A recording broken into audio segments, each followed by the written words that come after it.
So now we are going to do section B of the CBSE sample paper for the year 25-26 for computer science. ठीक है?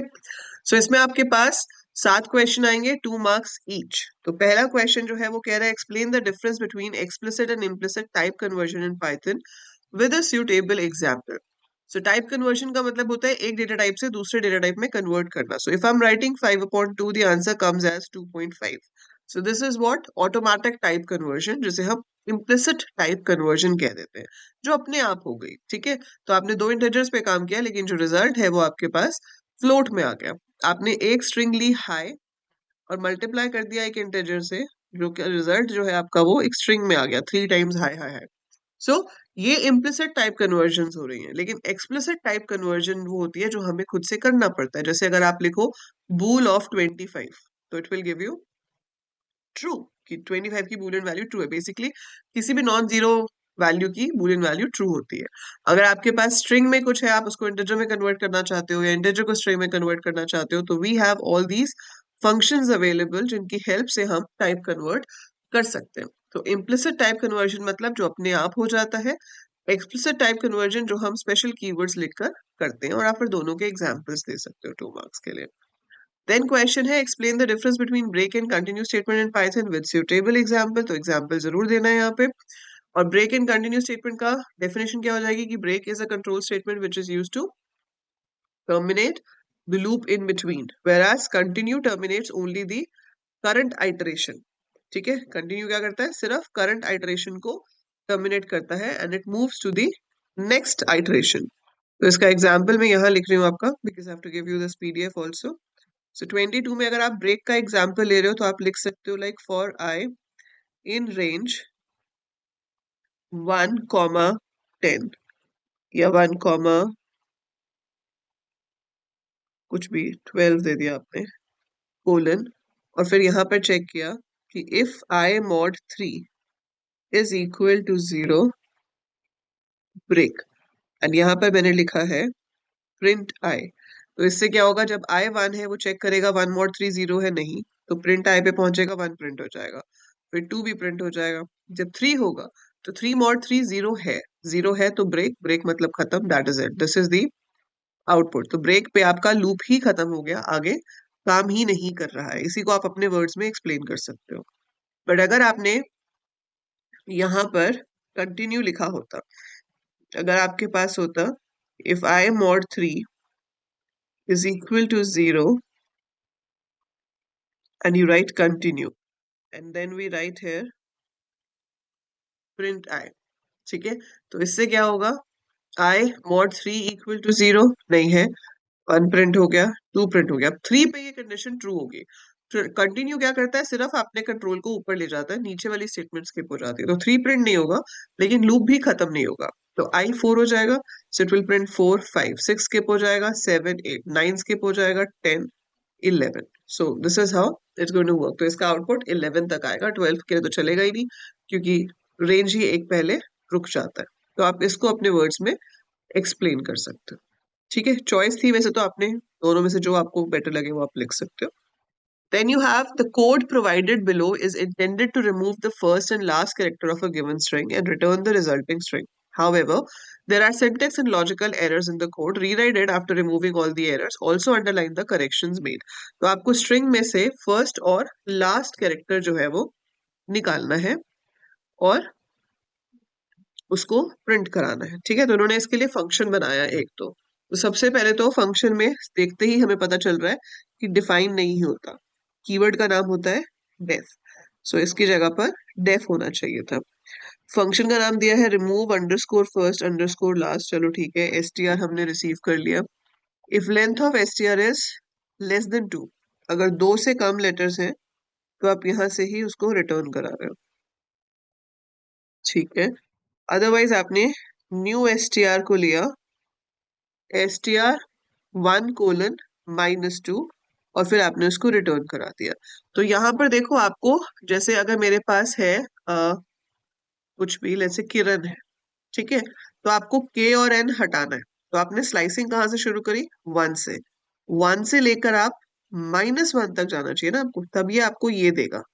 -1 से पहले रुक जाएगा, -1 को -2 करोगे तो ए भी हट जाएगा। सो इसलिए यहाँ पर गलती है, इट शुड बी str1:-1। फिर रिटर्न हो गया, रिजल्ट इज इक्वल टू, हमने इसको कॉल किया, प्रिंट का पी स्मॉल होना चाहिए और यहाँ पर कॉमा होना चाहिए। तो 2 नंबर का क्वेश्चन है, 4 एरर होने चाहिए थे। सो पी स्मॉल होगा, यहाँ पे कॉमा होगा, ये -1 होगा, -2 नहीं होगा, और डिफाइन की जगह पर डेफ होगा। ठीक है, एग्जाम में आप इसको कैसे लिखोगे, पहले आप ये वाला जो कोड उन्होंने लिखा हुआ है इसको लिखोगे, इसमें अंडरलाइन करके बताओगे एरर कहाँ है, फिर उसके बाद उसका करेक्ट कोड लिखोगे और जहां पे करेक्शंस किए हैं उसको भी अंडरलाइन करोगे। देन है answer using Python built in methods और functions only. Write a statement to find the index of the first occurrence of the substring good in a string named review. तो आपको Python built in methods लिखने हैं। ठीक है, तो आप क्या लिखोगे, review, and we have 2 functions available in this. एक आप इंडेक्स यूज कर सकते हो या फिर आप फाइंड यूज कर सकते हो। तो review dot index good will also give you the first occurrence of the string good in the string name review, या फिर आप यहाँ पर फाइंड भी लिख सकते हो, दोनों का काम सेम होता है। फर्क बस इतना होता है कि अगर वो स्ट्रिंग ना मिली तो इंडेक्स फंक्शन एरर जनरेट करता है, जबकि फाइंड फंक्शन -1 रिटर्न करता है। That is the difference between the two. Write a statement to sort the elements of list L1 in descending order. तो L1 dot sort small letters में है, और यहाँ पर आप क्या लिखोगे, reverse is equal to true. So L1 dot sort descending order में चाहिए, उसके लिए आपको ब्रैकेट में reverse is equal to true लिखना पड़ेगा। ट्रू का मेक श्योर टी कैपिटल हो, बाकी इसमें सब कुछ स्मॉल है। ठीक है, या फिर वो कह रहा है, चॉइस है आपके पास कि predict the output of the following Python code. So ये टेक्स्ट है, अब प्रिंट किया टेक्स्ट डॉट पार्टीशन विद, तो विद पे हम पार्टीशन कर रहे हैं। पार्टीशन हमेशा एक टपल रिटर्न करता है जिसमें 3 स्ट्रिंग्स होती हैं। जो पहली स्ट्रिंग होती है वो आपके पार्टीशन वाले कैरेक्टर से पहले का होता है, तो it's learn space Python space, that should be my first string. Second string is जिसपे पार्टीशन किया वो खुद, जैसे कि विद हो गया। थर्ड हो जाएगा space fun and practice. So this is the tuple which you will get with partition. Then we have print text dot count a.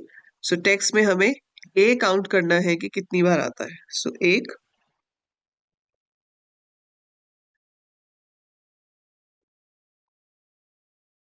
2, 3, है ना। So इसका आंसर क्या होगा, 3. So a comes 3 times in your string.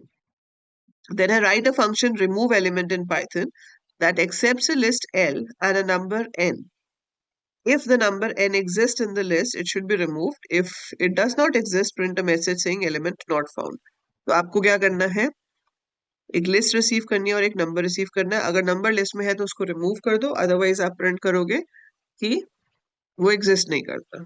ठीक है, तो अब हम ये कैसे कोड करेंगे, इसकी कोड के लिए हमको चाहिए जगह, बिकॉज आपको लिखना है इसके कोड को। We don't have that much of space here. अगर मैं कहीं और लिखूंगी तो आपकी पीडीएफ में नहीं रहेगा, यहाँ पर स्पेस है नीचे। तो let's see if I write here, question कौन सा था, ये पेज 8 है। सो आपका ये क्वेश्चन है फंक्शंस वाला। The number of the question is 25। ठीक है, 25th क्वेश्चन का फर्स्ट पार्ट जो है उसका हम आंसर लिख रहे हैं और फंक्शन का नाम है रिमूव आइटम। सो 25th क्वेश्चन में अगर आप बनाते हो डेफ रिमूव आइटम और इसमें आपने लिस्ट रिसीव की है और एन रिसीव किया है। ठीक है, वैसे तो हम इन ऑपरेटर यूज करके चेक कर सकते हैं कि एन लिस्ट में है या नहीं, बट सिंस आपको लूप लगाना चाहिए सो आप यहाँ लूप लगा सकते हो। आप लिख सकते हो for I in range length of L. ठीक है, और यहाँ पर हम चेक कर सकते हैं कि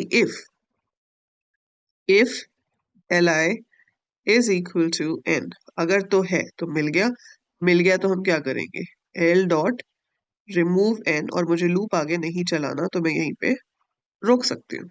ठीक है, सो जहां पे मिल गया, क्योंकि उन्होंने यही बोला कि एक बार है या एक से ज्यादा बार है, तो हमने एक बार ही करके हम ब्रेक कर देते हैं, हम लूप आगे नहीं चला रहे। So if L I is equal to N, L dot remove N and then you break, हम लूप से बाहर आ जाएंगे। बट हमें ये कैसे चलेगा कि वो नंबर मिला ही नहीं कभी। सो उसके लिए आप यहाँ पर एक वेरिएबल ले सकते हो फाउंड, और जिसको आप इनिशियली फॉल्स ले लो, ठीक है, एफ कैपिटल होगा। लेकिन यहाँ ब्रेक करने से पहले आप एक लाइन और लिख दोगे, found is equal to true.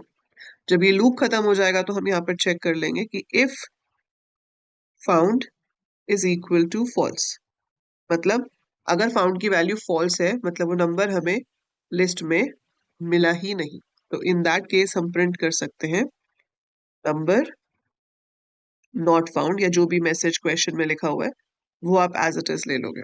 ये तो फंक्शन बन गया, पर फंक्शन को कॉल भी करना पड़ता है, तो आप यहाँ पर एल में कुछ ले लोगे और कोई भी नंबर देकर आप यहाँ से कॉल करके दिखा सकते हो, रिमूव आइटम एल कॉमा 20। तो अगर 20 लिस्ट में होगा तो वो उसको रिमूव कर देगा, नहीं तो प्रिंट कर देगा number not found. So remove is the function which is use to remove a number, पर उससे पहले हमें उसको देखना पड़ेगा कि वो हमारे पास लिस्ट में है या नहीं। वो काम इन ऑपरेटर से भी हो सकता था, पर 2 मार्क का क्वेश्चन होता है, तो हैव टू मेक श्योर कि हम लूप का यूज करें उसमें। Write a Python function add contact that accepts a dictionary phone book, a name and a phone number. The function should add the name and phone number to the dictionary. If the name already exists, print contact already exists instead of updating it. अब ये भी देखो बिना loop के हो सकता है। आप डिक्शनरी में जब भी लिखते हो डिक्शनरी स्क्वायर ब्रैकेट की इज इक्वल टू वैल्यू, तो वो डिजाइंड ही इस तरीके से है कि अगर तो वो की एग्जिस्ट करती है तो वो उसको अपडेट कर दे, और अगर की एग्जिस्ट नहीं करती तो वो ऐड कर दें, ठीक है। और हम ये देखना चाहते हैं कि एग्जिस्ट करती है या नहीं, तो वो भी आप इन ऑपरेटर की हेल्प से देख सकते हो। So you can do it with the help of in operator. अब लेकिन यहाँ पर ये आपको फंक्शन बोल रहे हैं तो आपको लूप वगैरह कुछ तो लगाना पड़ेगा, तो अगर आप लूप लगाना ही चाहते हो तो आप कैसे करोगे, ठीक है। सो जबरदस्ती वाला काम है वैसे यहाँ पे लूप लगाना। तो ये क्वेश्चंस जो दिए हुए हैं इन्होंने, ये बिना लूप के आराम से हो सकते हैं, we don't need any loop in that, ठीक है। तो इसमें आप कर रहे हो डेफ एड कॉन्टैक्ट, तो इसमें आपके पास डिक्शनरी आ रही है एक, ठीक है, एक आपके पास नाम आ रहा है और एक शायद फोन नंबर है, कुछ इस तरह से हम रिसीव कर रहे हैं।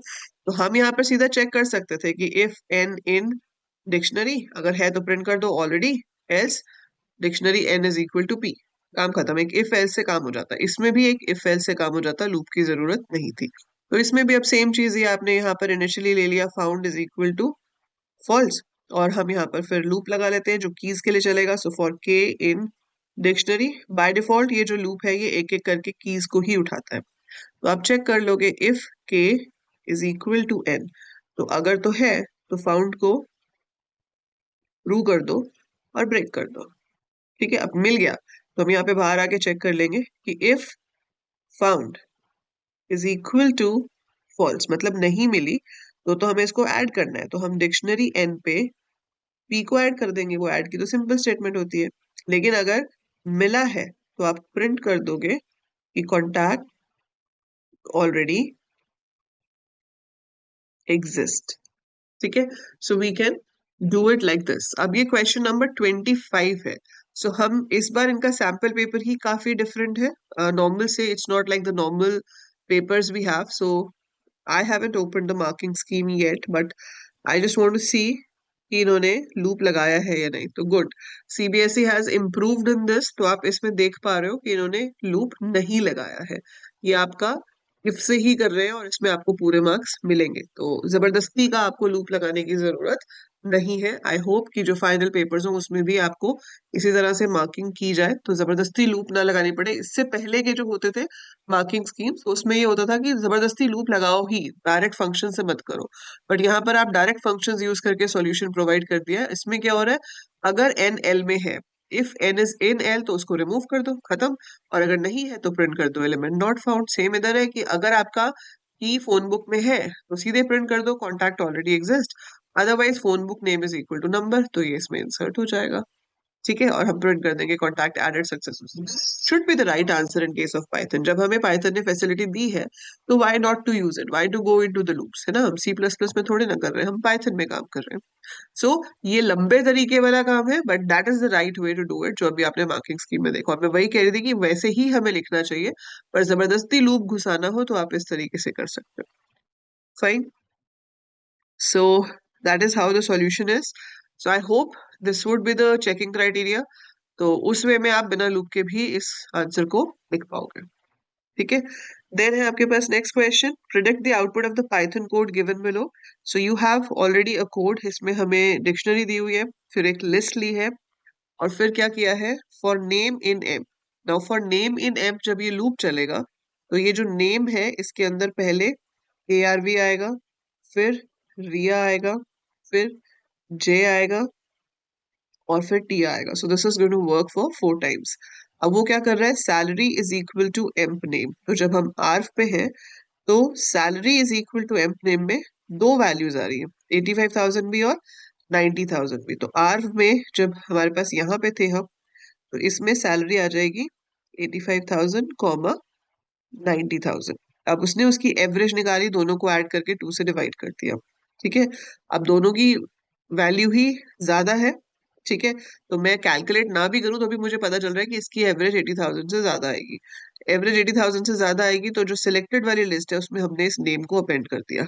तो ठीक है, इस लिस्ट में आर जो है वो ऐड हो गया। फिर ऊपर गए, अब हमारे पास रिया आ गया। रिया की सैलरी उठाई, रिया की सैलरी है आपके पास 78,000 और 88,000। सो ये भी 2,000 कम है 80 से, जबकि ये 8,000 ज्यादा है, तो दैट मीन्स इसकी एवरेज भी 80,000 से ज्यादा ही होगी। तो ये भी आपका इसी लिस्ट में ऐड हो जाएगा। फिर आया जे। जे की सैलरी है 72,000 एंड 80,000। सो ऑब्वियसली एक तो खुद ही 80 है और एक 80 से कम है, तो इसका एवरेज 80 नहीं आ सकता। इसकी एवरेज 80,000 से कम है, तो ये लिस्ट में ऐड नहीं होगा। फिर आया टिया का। टिया की सैलरी भी एक की 80,000 है और दूसरी वैल्यू उसकी 70,000 है, विच इज लेस देन 80,000, तो एवरेज 80,000 नहीं आएगी। सो ये भी ऐड नहीं होगा। एंड में जाके वो प्रिंट सेलेक्टेड कर, तो ये आप किस में दिखा सकते हो, अपना वर्किंग में। तो अपनी आंसर लिखते हुए आप एक साइड पे लाइन ड्रॉ करके वर्किंग दिखा सकते हो। एंड इवेंचुअली आपको आउटपुट बहुत क्लियरली लिखना है। तो आपका आउटपुट क्या है, स्क्वायर ब्रैकेट क्योंकि लिस्ट है, आर्फ जो कि नेम है, रिया जो कि नेम है। So my output is this, in the form of a list you have to write arf comma Riya. तो हम वर्किंग दिखाएंगे, वर्किंग दिखा के फिर फाइनली अपना आउटपुट बताएंगे। Then I write suitable commands to do the following in my SQL. View the table structure. So you write describe table name. आप पूरा describe भी लिख सकते हो। Create a database named SQP. तो इतनी easy commands दी हैं SQL की, और Python में अच्छे से questions दे रखे हैं। Create database SQP. Differentiate between drop and delete query in SQL with a suitable example. तो इसमें आप बताओगे कि drop क्या है। Drop is to remove the table from the memory. So drop table भी कर सकते हैं हम, ड्रॉप डेटाबेस भी कर सकते हैं। तो ड्रॉप का पर्पस होता है पूरी की पूरे टेबल को ही मेमोरी से रिमूव कर देना। ठीक है। या फिर अगर आप इसको ऑल्टर टेबल के साथ यूज करते हो तो आप किसी स्पेसिफिक कॉलम को डिलीट कर सकते हो। whereas डिलीट कमांड की हेल्प से हम रोज को डिलीट करते हैं। दूसरा डिफरेंस क्या हो गया कि drop is a data definition language command and delete is a data manipulation language command. So ये DDL है, ये DML है। This is use to delete the column, this is use to delete the row. फिर आप दोनों का एक एक एग्जाम्पल लिख के दिखा सकते हो। ठीक है। Define the following terms. Modem, modem is a device called modulator, demodulator. इसका काम क्या होता है कि जब कंप्यूटर्स इंटरनेट से कनेक्टेड होते हैं तो हमारे कंप्यूटर में जो डिजिटल सिग्नल्स हैं ये इसको एनालॉग में कन्वर्ट करता है, so that it can pass through the network. Similar way जब रिसीव होते हैं तो एनालॉग टू डिजिटल में कन्वर्ट करता है। ठीक है। So that is the work of a modem. So digital to analogue and vice versa, that is the role of a modem. आप इसकी डेफिनेशन अच्छे से लिखोगे, एक्सप्लेन करोगे। गेटवे होता है कि हमारे पास दो बहुत बड़े वाइड एरिया नेटवर्क्स हैं और उनको आपस में आपने कनेक्ट करना है, तो उसके डिफरेंसेस को ओवरकम करने के लिए हम इस डिवाइस को यूज करते हैं। So it overcomes the differences of two और more wide area networks. Then expand the following terms. HTTP, फटाफट से लिखो कमेंट्स में HTTP और FTP की फुल फॉर्म क्या है। Differentiate between web server and web browser. So web browser is an application software जिसमें आप वेबसाइट्स को खोल के देख सकते हो, जैसे कि आपका मोजिला फायरफॉक्स हो गया, ओपेरा हो गया, क्रोम हो गया। Web server is the place जहां पर हमारी सारी वेबसाइट स्टोर होती है। तो जिस जगह पर वेबसाइट स्टोर होती है उसे हम वेब सर्वर कहते हैं, जैसे कि अपाचे, टॉमकैट, IIS और आजकल AWS क्लाउड कंप्यूटिंग के थ्रू भी हो रहा है ये काम। इन दोनों की फुल फॉर्म्स आप बताओगे फटाफट से, HTTP और FTP। This is for you. So you have to write down the full form of HTTP and FTP in comments, and that was your section B of sample paper.